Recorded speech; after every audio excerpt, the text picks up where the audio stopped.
Call 888-98-STEEL. That's 888-987-8335.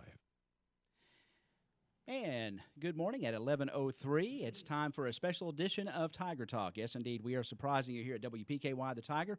We've had a town hall meeting here in Princeton today with our 1st District Congressman James Comer, and I have a pleasure of welcoming Congressman Comer into the WPKY studios along with our magistrate here in Caldwell County, Elbert Bennett. How are you today? Fine, great time. And I'd like for you to introduce everybody to Congressman Comer.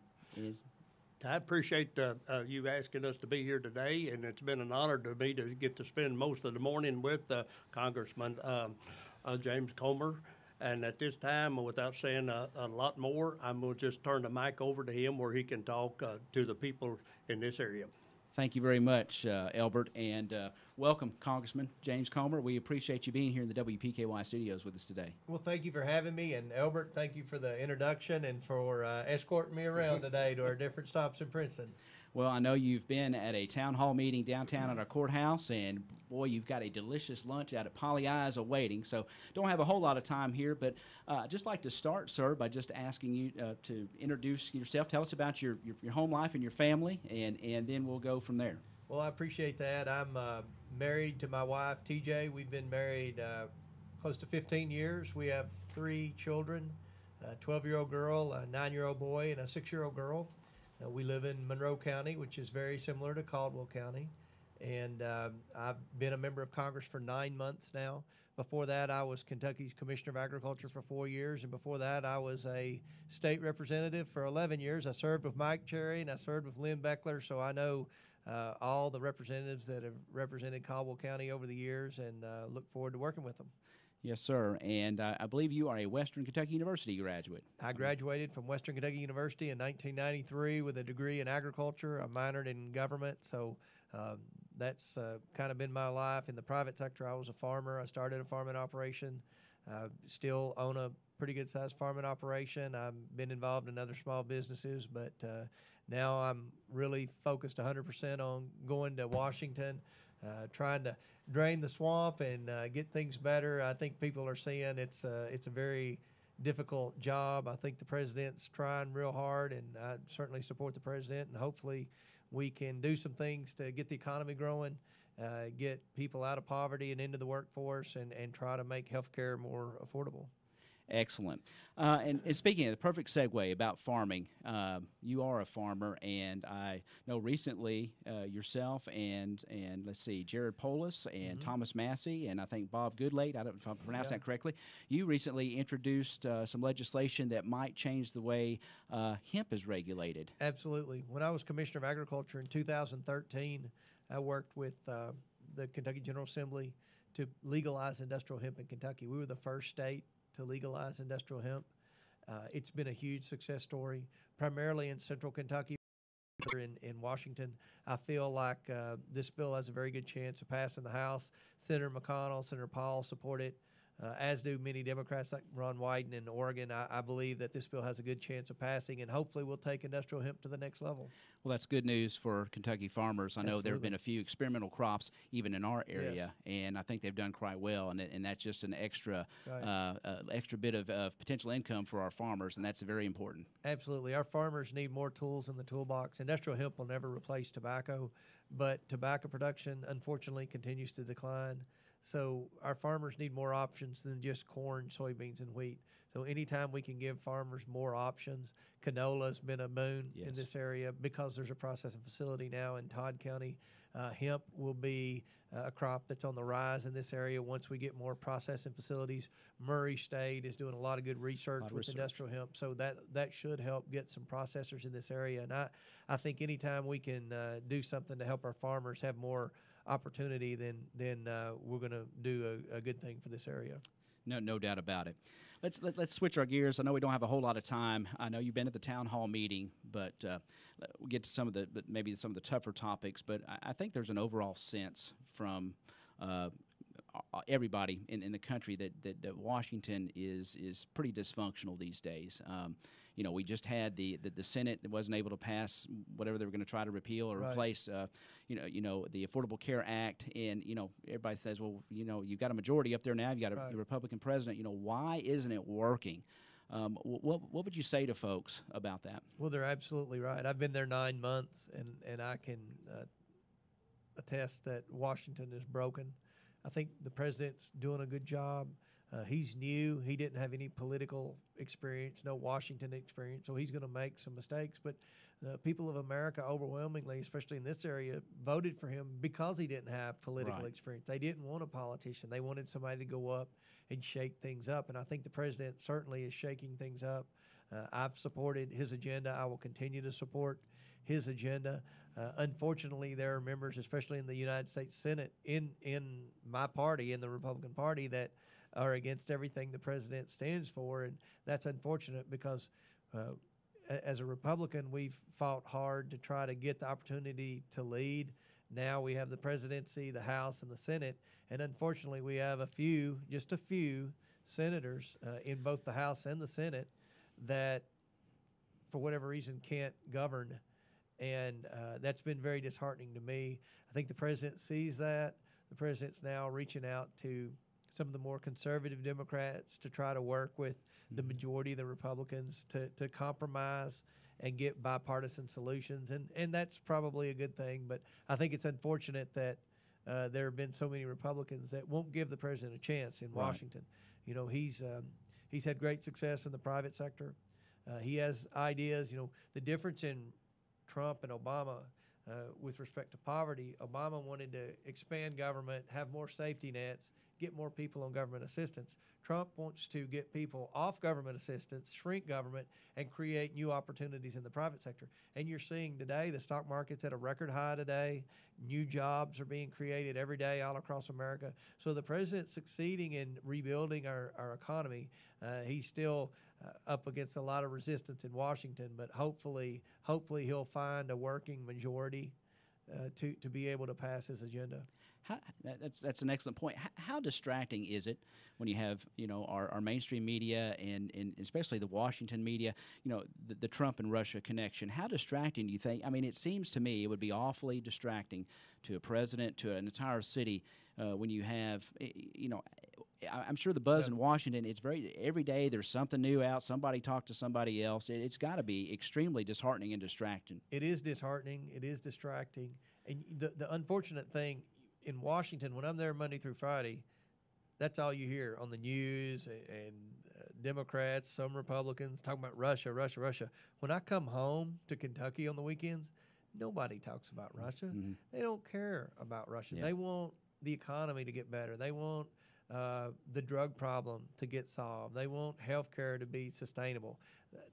There's such a disconnect in rural America and then in Washington. In Washington, they want to talk about Russia. They want to talk about transgender rights. They want to talk about all these things that people in my district don't care about. I mean, I'm sure there are a few, but the majority of people want Congress to pass a budget that is balanced.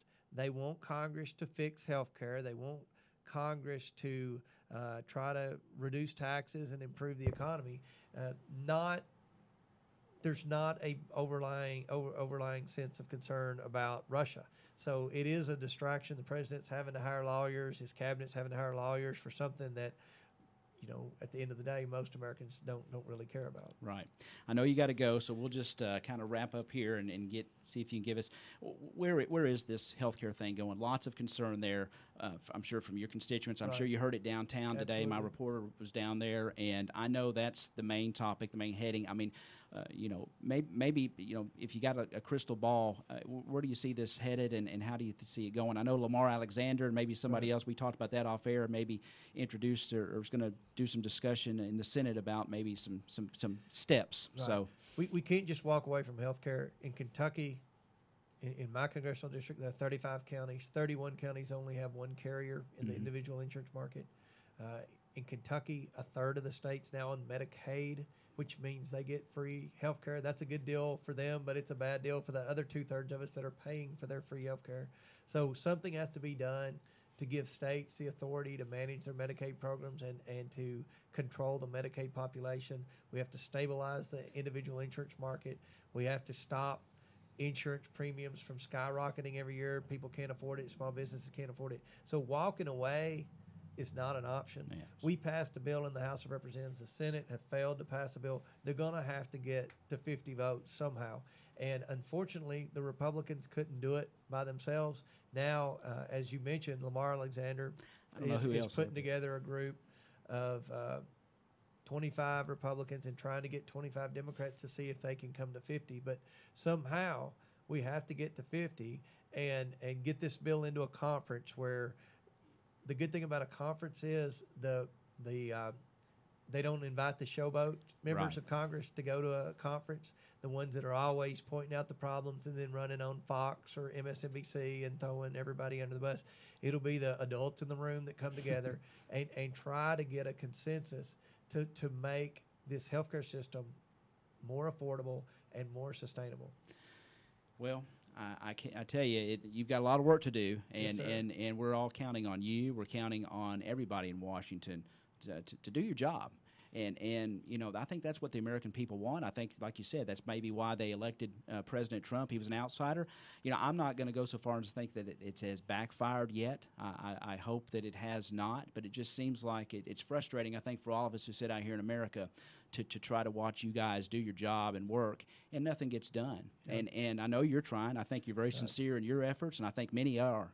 But I just can't thank you enough I've run for office. I actually ran against Elbert one time and got spanked. But that's a fine politician over there. But I know what it's like to run and admire anybody that's willing to go up there and do that job, because it takes special people to do it. Well, I'm honored to get the opportunity. I love being the representative for rural Kentucky. Essentially, the congressional district covers 35 of Kentucky's 120 counties. Even though there are 6 congressional districts, if you look at the map, my district, our congressional district, covers about a third of the area of Kentucky.